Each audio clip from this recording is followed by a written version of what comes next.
That's called Bald Hill, that place over there, Bald Hill. And I'm walking along sort of a...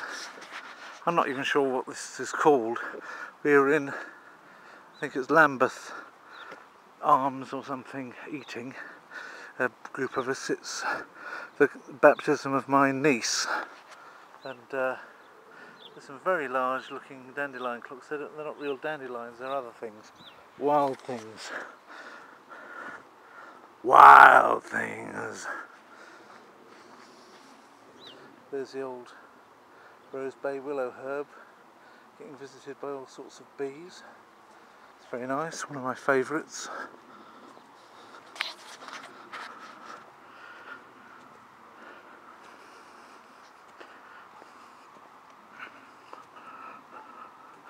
There's a hedgerow with mainly stinging nettles in, which is being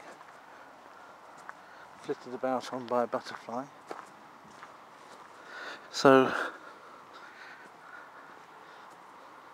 between my sister's house and in the pub that we went to eat in before the baptism, there's a mile, maybe 2 kilometre walk. I'll find out exactly how much it is. I'm weighing my pedometer, of course, and just to burn off a bit of the old calories there. I decided to walk it rather than get in a car, and of course get the chance to show some of the English countryside. I think this is Oxfordshire. If it's not, it's Buckinghamshire.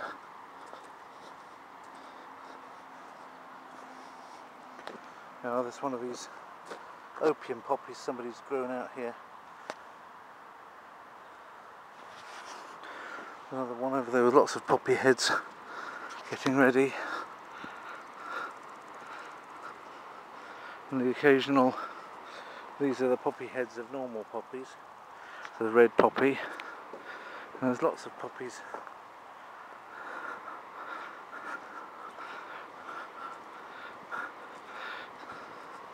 Soon there are so many, there'll be so many of those fancy poppies here that we won't even need to be in Afghanistan anymore. We can pull out the troops.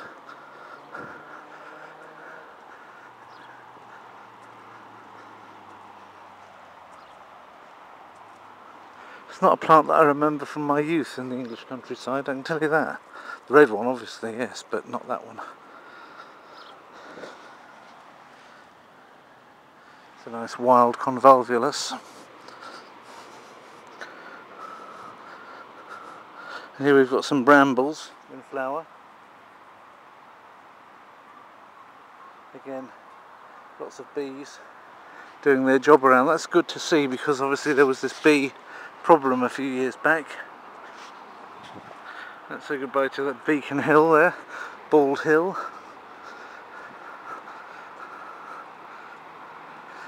What we're about to do is go under the M40. M40 being the road which joins London to Birmingham.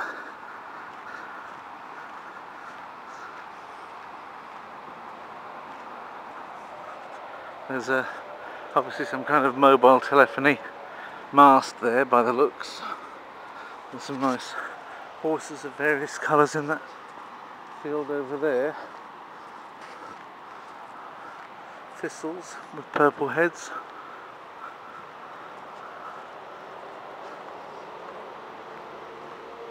The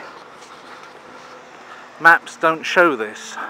The maps just show this road coming to a close here, and another road has a footpath sign there. Another road starting up the other side. What it doesn't show you is that there is actually a way. This isn't on the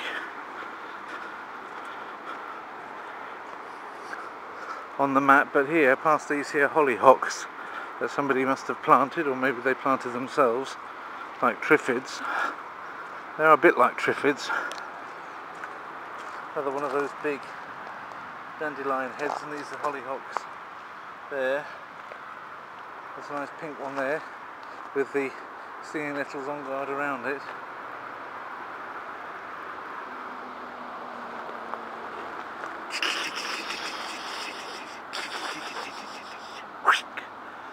Only joking.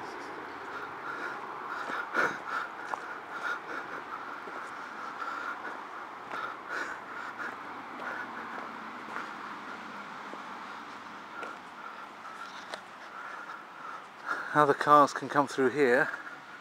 You've got kind of path at the side there if you don't want to walk through the road at this point.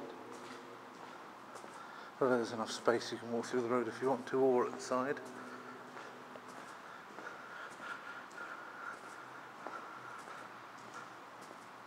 So it's not on the map. So if you look on Google Maps, you won't see what I'm actually walking through now. But obviously there's light at the end of the tunnel for Google Maps. It's gradually getting there, gradually getting all the things that information that you need to know to be a walker or a driver. Certainly better than any printed map. And of course you can do far more things. And in the future that you'll be able to take the street walker through here on foot, and delights like this stylised drawing of genitalia. It's quite an imaginative rendition of the human genitalia. Will also be available to be on Google in the similar way to the way that at the present time you've got things that can be seen from a moving vehicle, but in due course there'll be people walking along with trolleys filling in the blanks with places you can only walk to. That's what's missing at the moment on Google Street Walker. It's only really the things that you can see by driving, whereas it'd be much more interesting to also take the Google camera up footpaths too, and make it a real good tool for people that want to go for walks off the beaten track. After all, it's healthy to do that, isn't it? So it's probably a laudable aim. Google, once again, I'm addressing you in the course of my films and hoping that you'll listen to me.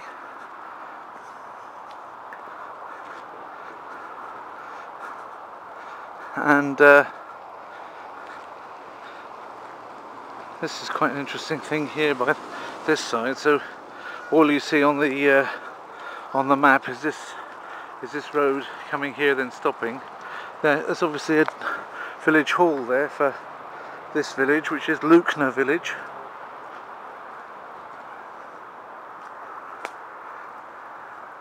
And they've got some kind of a classy climbing frame and a bouncy castle there.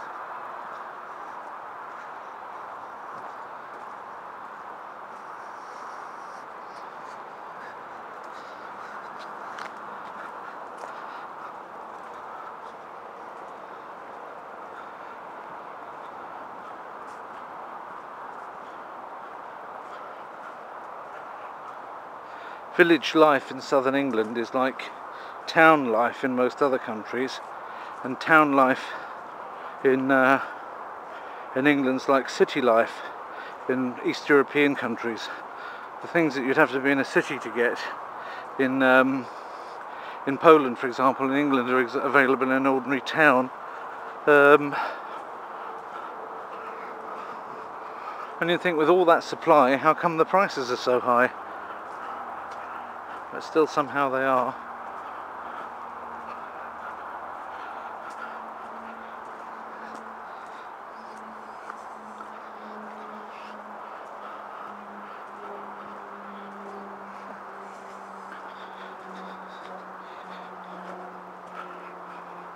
The fact is that prices in Poland might be, for certain things, only half what they are in some kind of thing hopping around in there, but it's probably just a bird.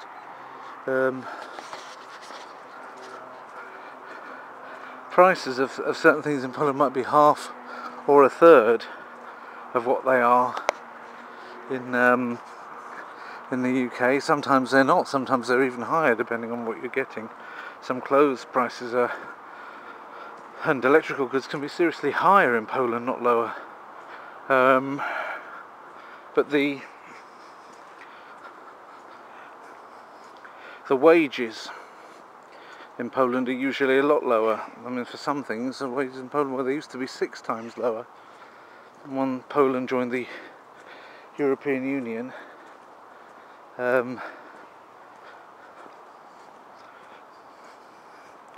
certainly the wages were propped up a bit by the fact that Poles could go abroad to work, but still they're, you know, you want a gardener in Warsaw, you can pay 20 zlotys an hour, and you want or maybe less, maybe 15, and you're going to pay 20 in rural England. So that's 5 times difference, if not more. Maybe 6, 7 times sometimes difference, depending on whereabouts you are. And yet the actual spade that the guy uses is going to be from the same chain of German shops, and probably not an awful lot, maybe half only the price in Poland of what it would be in England. So something that gives you opportunities if you go from place to place to make, as it were, arbitrage, buy things in the cheaper of each of the 2 countries.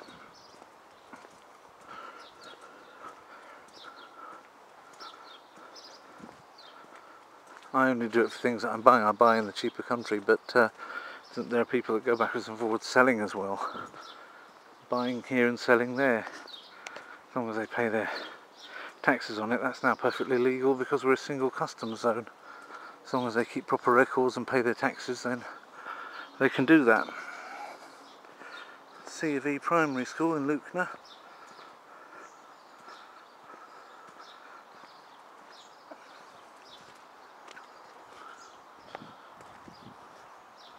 The Tame Valley team, different to the Thames. The Tame is a slightly different river. It joins the Thames.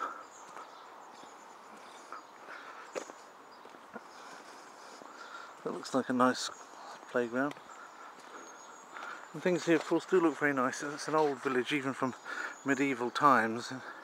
It had quite a population in medieval times, so people obviously were needed to work the land who aren't needed now.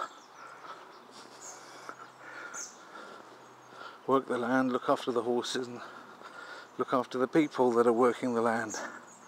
Whereas now all you've got is people enjoying the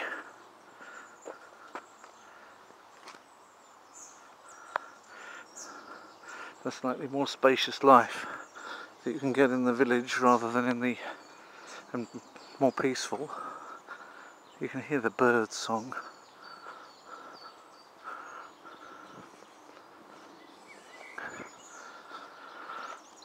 And so people come to live in places like villages like this one, in preference to towns, and they get nicer, bigger houses, but they certainly have to pay for them. You could take a house which is on this street, some of which might be retailing for, well, upper hundreds of thousands before you get to £1 million. I'm not saying it is necessarily £1 million, but some of the larger ones might be 600,000 or 700,000. And if you've got the same thing in this same distance from the capital city in Poland, you would be, well, you'd be paying about a quarter.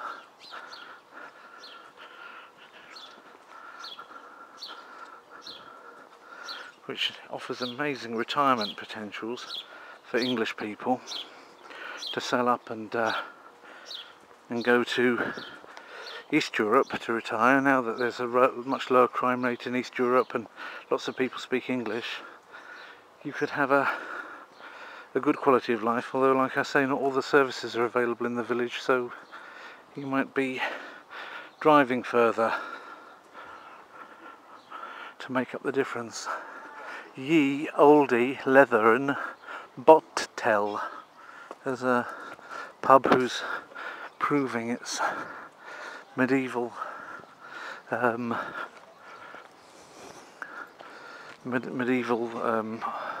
origins. Oh, it's called High Street by having everything strangely spelt. Ye Olde Leathern Bottell, and it's a Brackspear, not Breakspear, but Brackspear, supposed to be pronounced Breakspear, traditional pub. There's Western Road. Okay, probably showed enough of that. Yo.